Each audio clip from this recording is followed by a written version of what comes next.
Quien controla los medios, controla la mente. Jim Morrison.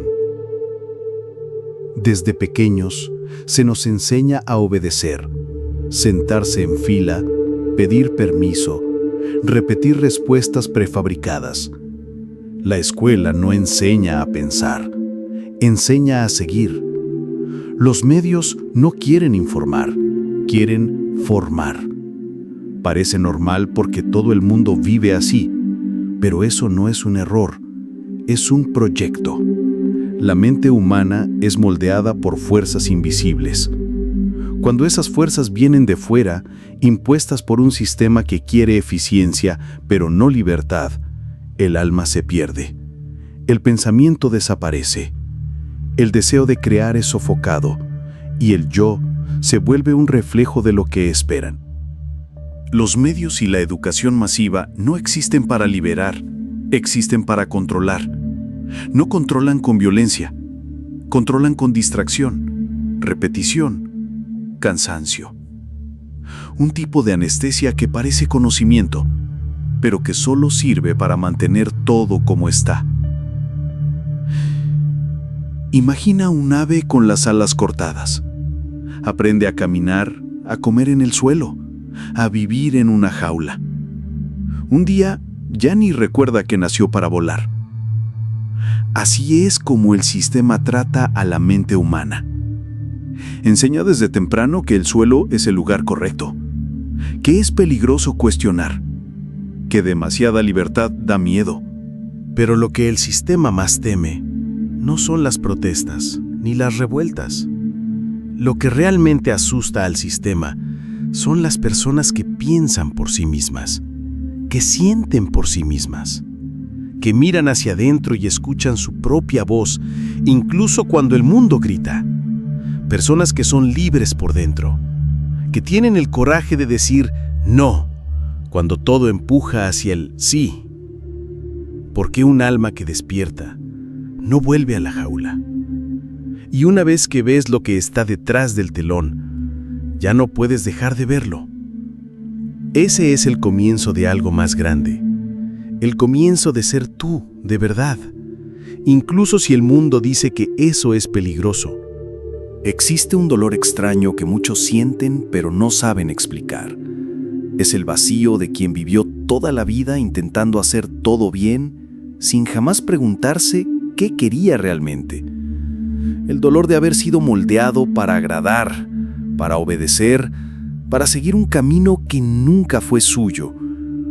Vas creciendo y cuando te das cuenta, ya no sabes quién eres. Solo sabes lo que esperan que seas. El sistema nos entrena para funcionar, no para florecer. Desde la infancia aprendemos a tener miedo de equivocarnos, miedo de levantar la mano, miedo de parecer diferentes, miedo de pensar con autonomía. Eso crea un tipo de vibración interna que aprisiona, una frecuencia baja de contención, de vigilancia, de autocensura. Y cuando esa vibración se vuelve constante, el alma comienza a callarse. Tal vez sientas que algo está mal, que hay algo dentro de ti pidiendo espacio, pidiendo cambio. Pero las palabras no vienen, el nombre no llega, porque es un dolor que no aprendió a expresarse.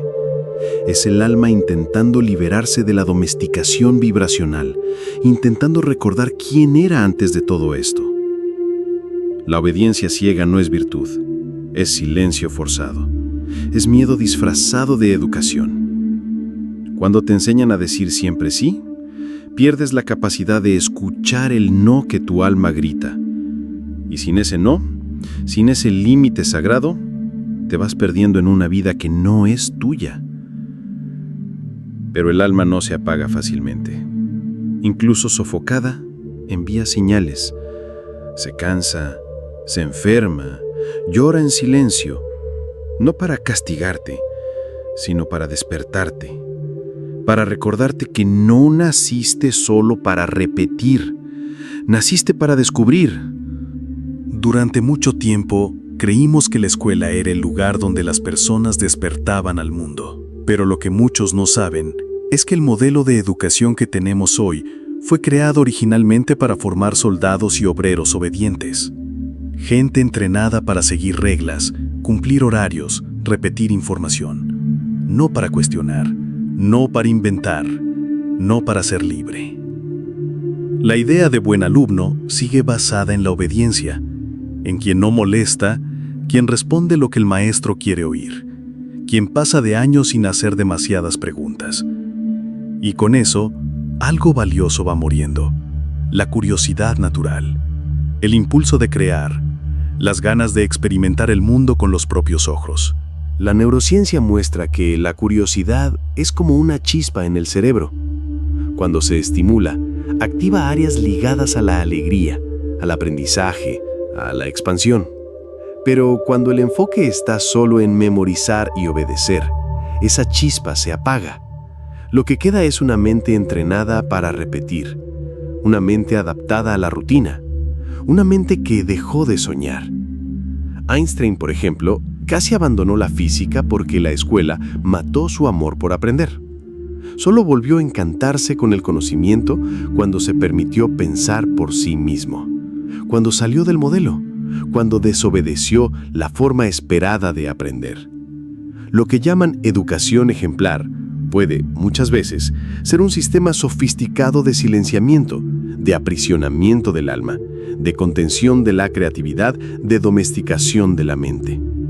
Y cuando te das cuenta de esto, puedes comenzar a hacer un camino de regreso, no para ir en contra de la escuela, sino para rescatar aquello que la escuela no supo proteger, tu potencia viva. Vivimos rodeados de información, noticias, videos, comentarios, opiniones. Todo parece estar al alcance de un clic, pero el exceso de información no significa libertad.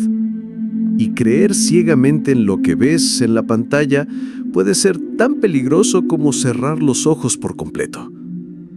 Noam Chomsky siempre advirtió: los medios no existen para liberarte, existen para formar consensos, para moldear opiniones, para construir una idea de realidad que sirve a intereses mayores, muchas veces invisibles. Y cuando consumes todo eso sin filtrar, vas siendo programado sin darte cuenta. No solo estás recibiendo datos, estás recibiendo una narrativa, una visión del mundo, una forma de sentir, de pensar, de reaccionar. Y si no hay conciencia crítica, comienzas a repetir sin darte cuenta. Empiezas a creer que piensas por ti mismo, cuando en realidad solo estás repitiendo voces ajenas. La verdad no suele ser la más popular, ni la más rentable. Muchas veces es incómoda, silenciosa y necesita ser buscada con calma, con profundidad, con intuición. Confiar ciegamente en los medios es entregar tu sentido de la realidad a quien nunca te ha visto de cerca. Es renunciar al derecho de pensar. El despertar exige ese filtro, esa mirada atenta, esa pausa antes de creer, porque todo lo que entra en la mente deja marcas. Y cuando eliges lo que entra, también empiezas a cambiar lo que sale. Tu vibración cambia, tu presencia cambia, tu vida cambia. No necesitas cargar para siempre las ideas que te enseñaron. Tu mente es moldeable y toda creencia puede ser revisada. Todo patrón puede deshacerse. Lo que hoy parece tu verdad puede ser solo un programa antiguo, repetido tantas veces que se volvió automático. El primer paso es observar, detenerte y preguntarte: ¿qué ideas repito pero nunca cuestioné? Sobre el éxito, sobre el amor, sobre la autoridad, sobre quién soy, sobre lo que es posible. ¿Estas ideas son realmente mías o son una herencia? Después viene el proceso de deconstrucción. Elegir una de esas ideas e investigar de dónde vino. ¿Por qué crees en eso? ¿Quién te lo enseñó? ¿En qué momento fue implantado? Al hacer ese camino, algo dentro de ti comienza a soltarse. Por último, viene la creación. crear tu propia versión de esa idea, alineada con lo que sientes, con lo que vives, con lo que tu alma reconoce como verdadero. Esa es la verdadera reprogramación. No es repetir frases prefabricadas de autoayuda. Es rehacer los cimientos. Es reformar la base. Bruce Lipton habla sobre esto en la epigenética. Muestra que incluso nuestros genes responden al entorno, a la emoción, a la conciencia. Si incluso el cuerpo puede cambiar con nuevos estímulos, imagina la mente, imagina el alma. Pero ese cambio no se hace desde fuera. Se hace cuando decides salir del automático y volver a elegir. Hay un momento en que la prisión ya no necesita barrotes, porque quien está dentro ya no quiere salir. Ya se acostumbró, ya decoró las paredes, ya aceptó la idea de que ese es el único lugar posible. Y entonces, la prisión se vuelve zona de confort, se vuelve seguridad, se vuelve rutina. Muchos ya no sufren por estar presos. Simplemente se adaptaron, aprendieron a amar las cadenas, porque afuera hay riesgo, hay incertidumbre, hay confrontación, pero también hay vida. Y eso es lo que el sistema teme, que las personas vuelvan a desear la vida real, esa que pulsa, que incomoda, que transforma. Cada vez que eliges lo más cómodo, aún sabiendo que no es verdadero, estás diciendo no a tu alma. Y cada vez que repites lo ya conocido, sin abrir espacio para lo nuevo, estás reforzando las paredes de tu celda. El proceso de individuación exige confrontar la verdad. Y la verdad casi siempre es incómoda, porque exige cambio. Y el cambio da miedo. Pero un alma despierta no se acomoda con cadenas. Puede que tarde, puede que tenga miedo, pero un día empieza a empujar la puerta y descubre que nunca estuvo cerrada. Carl Jung decía que solo quien desobedece el guión que fue escrito para él logre escuchar su propia voz. El regreso al verdadero yo no sucede por obediencia, sucede por elección, por coraje, por una decisión silenciosa de dejar de seguir y empezar a vivir. Así que no eres libre solo porque vives en una democracia. Eres libre cuando aprendes a cuestionar todo lo que te dijeron que no se podía cuestionar. Eres libre cuando entiendes que pensar por ti mismo es más arriesgado, pero también es la única forma de ser completo. La educación y los medios nunca van a liberarte, no porque sean malos, sino porque no fueron hechos para eso.